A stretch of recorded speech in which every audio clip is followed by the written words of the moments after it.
আজকের সকালটা খুবই সুন্দর। এই সকাল থেকে বিকেল হতে হতে রতনের চায়ের দোকানে আড্ডা। রতনের চায়ের দোকানটা কিন্তু খুব ভালো চলে, সেখানে সবাই চা খেতে আসে। তো একদিন বিকেলবেলায় রতনের দোকানে 2-3 জন চা খাচ্ছে। সেখানে ছিল জমিদার বাবু। জমিদার বাবু বললেন, কি হে প্রতাপ, আজকাল তোমার কৃষিকাজ কেমন চলছে? আজ্ঞে বাবু, ভালোই চলছে। আপনি আছেন বলেই তো আমাদের কৃষিকার্য চলছে। জমিদার বাবু হলেন এক সৎ ভালো মানুষ। তাকে এই গ্রামের সবাই শ্রদ্ধা করেন।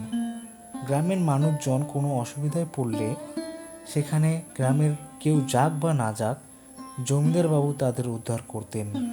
আজকে আকাশের পরিস্থিতিও ভালো নেই। আকাশটা কালো মেঘে ছড়িয়ে পড়ছে। হঠাৎ করে বৃষ্টি আসতে পারে। তাই জমিদার বাবু বললেন, রতন, আকাশটা তো লেগেছে, বৃষ্টি আসবে বোধহয়। চলো হে, বাড়ি যাওয়া যাক। এই কথা বলে যে যার বাড়ি চলে গেল। রাতে সেই দিন খুব বৃষ্টি হয়। তারপরের দিন সকালবেলা জমিদার বাবুর বাড়ির সামনে রতন হাজির। রতন জমিদার বাবুকে বলছেন, জমিদার বাবু, কাল খুব ঝড়ো বৃষ্টি হওয়াতে আমার ঘরের ছাউনিটা উড়ে যায়। বাবু, আপনি যদি কিছু টাকা কড়ি দিতেন তাহলে আমার ঘরের ছাউনিটা দিতে পারি। ঠিক আছে হে রতন, চিন্তা করিস না, টাকা নিয়ে যা।